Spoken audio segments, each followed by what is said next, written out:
Hey, space nerds! The last video I did on stereotypes did, a little bit well, so I'm doing another. And today, we're gonna talk about two of the service jobs, Librarian and Bartender. Librarians are the quiet schemers, either with, unique gimmicks in D&D, or just being a crappy titer. Nobody plays this job. Bartenders, though, very contested job, and they're the heart and the soul of the social scene. Listen to stories, keep them relaxed, or just run around like an idiot with a shotgun. If you haven't seen my last video, first of all, why not? It's good. Second of all, we're going to go through a quick refresher of the stats. There are 6 different stats, 4 numbers, 2 not. Roleplay is the simplest. How much does this person get into character? Robustness. How capable are they in handling the station's challenges and defending themselves from idiots? Annoyance. How likely are they to get on your nerves? And sweat. How much effort do they put into playing their role well? I didn't properly explain the 2 additional stats of frequency and the quote, so let's talk about them. Frequency is the rarity of this stereotype. There are 5 tiers. Common, which means there'll likely be at least one of these every round. Uncommon, meaning they're fairly frequent, but you might not see them all the time. Rare, meaning it's only very occasional when you'll see these guys in action. Ultra rare, which is like once a week there will have one guy playing this. And legendary, meaning this kind of player almost never shows up. We have yet to find a legendary stereotype, but if you think you have a legendary level stereotype, let me know in the comments. The quote is something that I actually see these players say a lot, or something along the lines of. But either way, let's get to the actual stereotypes now. But, you know, I gotta interrupt. Like, comment, subscribe. Let's start out with the Dungeon Master.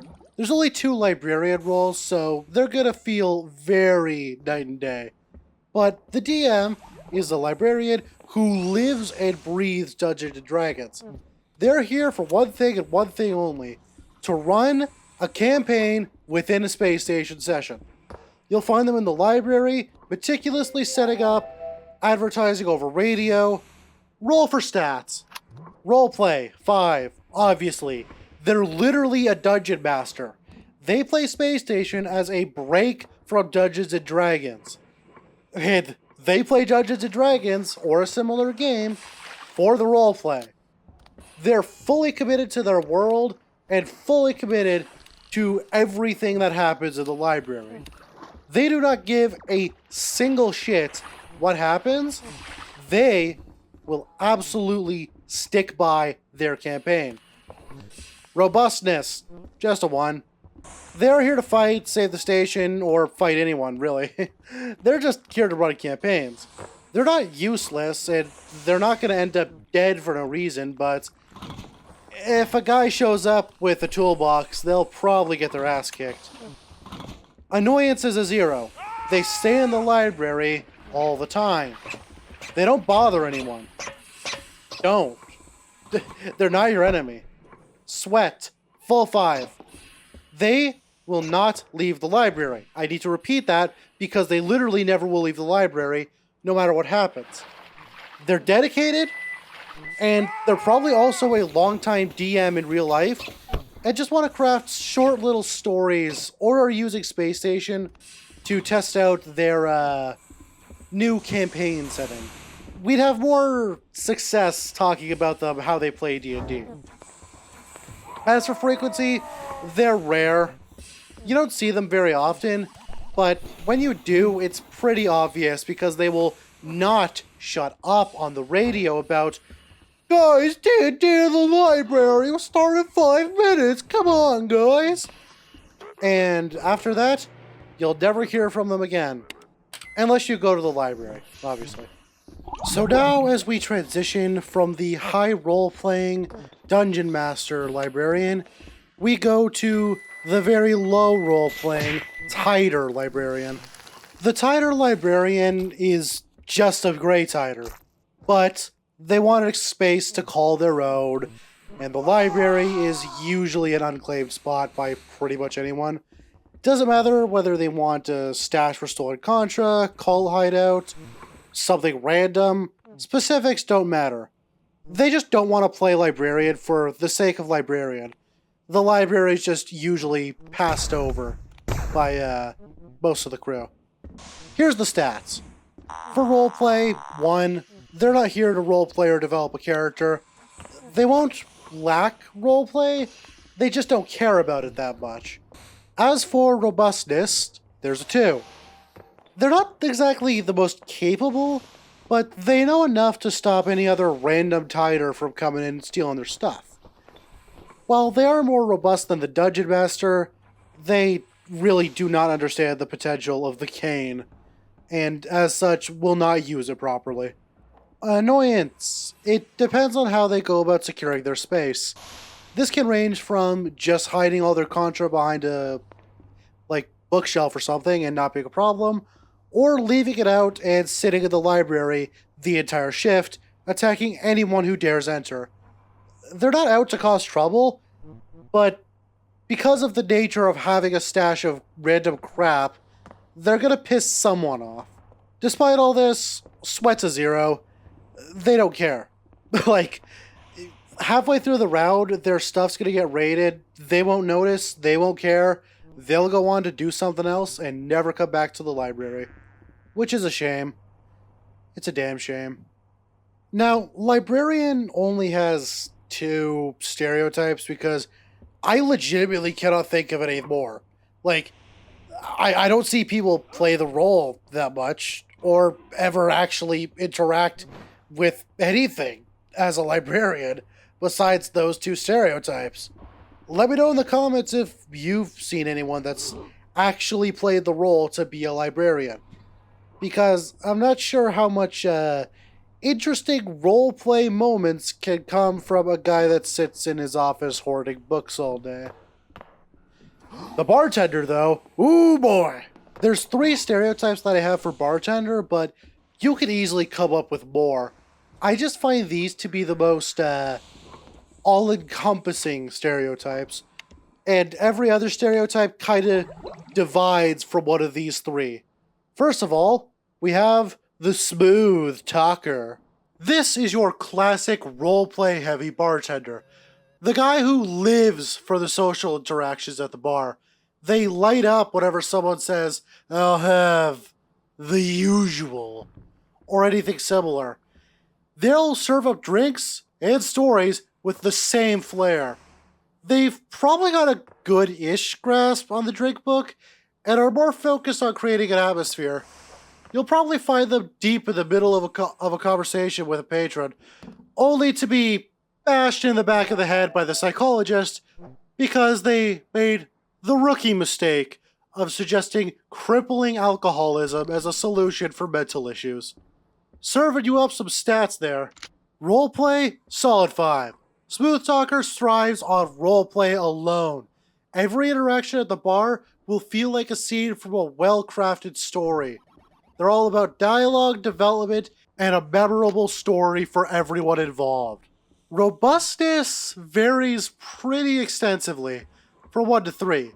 While they're not the toughest around, I can usually see these guys holding their own, although they much rather avoid conflict, but if some shitter comes into the bar, they'll grab the shotgun because they often forget to equip the armor-vested shotgun because they just don't want to get involved with combat. They like talking. That's all they do. Annoyance? 0. They don't care. They're here to enhance the atmosphere, not disrupt it. They will go out of their way to annoy you? Absolutely never.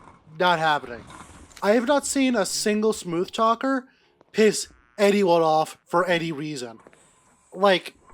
They'll get shot, go back to the bar, and act like it didn't happen. Serve the guy a drink, ask him, "So, Why'd you shoot me back there?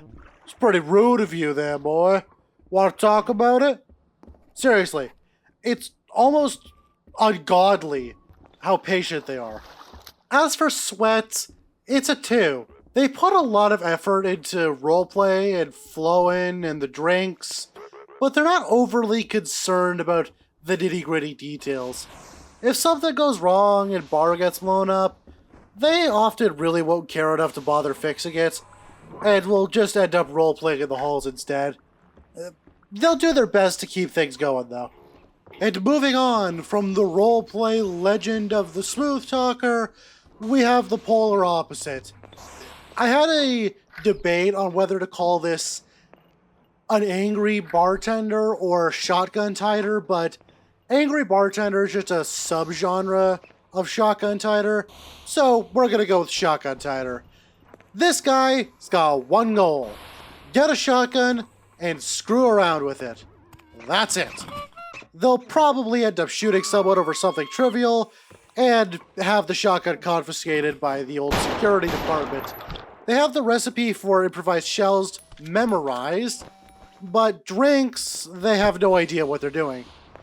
Don't be fooled by their bravado and ease of use and resorting to the shotgun. Despite the obsession, they have no fucking idea what they're doing with them. In a fight, they'll probably lose to a tighter armed with nothing more than a toolbox. And of course, it'll be a fight they started. Moron. Here's a shotgun shell of stats. Roleplay. Minimal 1. The shotgun tighter doth not care about pitiful role-playing. Their priorities are the shotgun. Robustness. A shaky 1. Despite their focus on the shotgun, they do not respect it. They do not designate the shotgun as a friend, but instead a tool for chaos. Annoyance. A 3. They're more of a nuisance than a threat, because all they care about is using the shotgun. Any solution to them, to any problem, is a shotgun. Sweat is a 1. They just want the shotgun. And as a bartender, they start with the shotgun. They have nothing to worry about, no priorities besides the shotgun. To summarize, shotgun. Seriously, that's it. That's all they care about. It is, I wish I could say more, but like, again, it's literally just a guy with a shotgun. And they're so common. I see, like, at least one of these guys a shift, or someone who starts out role-playing and then gets bored because bar is either not having enough customers or the other bartenders are doing it, and then they just start going around with a shotgun. It's weirdly common, and I wish I didn't have to include it because they're so one-dimensional. It's just shotgun. Transitioning from the shotgun crafter, we get to the drink crafter, the chemist. This guy loves playing chemist, like the job chemist, in the medical department, but they hate the stress of it. So they play bartender so they can still mix stuff around and see what happens without getting spilled by the cloud for the umpteenth time. God damn it. They end up crafting so many drinks that just by walking near the bar, your game crashes unless you have a supercomputer rivaling NASA. But if someone disrupts all of their drinks and they all get spilled, you will witness a true tag team combo by the janitors. Because the spill that results in this, it shall never become cleaned. Mixing you up some stats here. For roleplay, a moderate 2. The chemist doesn't not roleplay, but whenever possible, they're mixing drinks. Someone requests something specific, they'll give it to them and they'll roleplay it out, but they just want to mix shit. Robustness is a 2. They're not weak, and getting to chemist itself has enough chaos associated with it because you are chem, to make them a little strong, but they're not going out of their way to start fights or anything. Annoyance, 0. They don't care. At all. They just don't care. They stick to their own lane, but unless you're a janitor. If you're a janitor, you're going to think this is a 5. Sweat, solid 3. They put in a weird amount of effort into absolutely filling the bar table with drinks. It's kind of disturbing, honestly.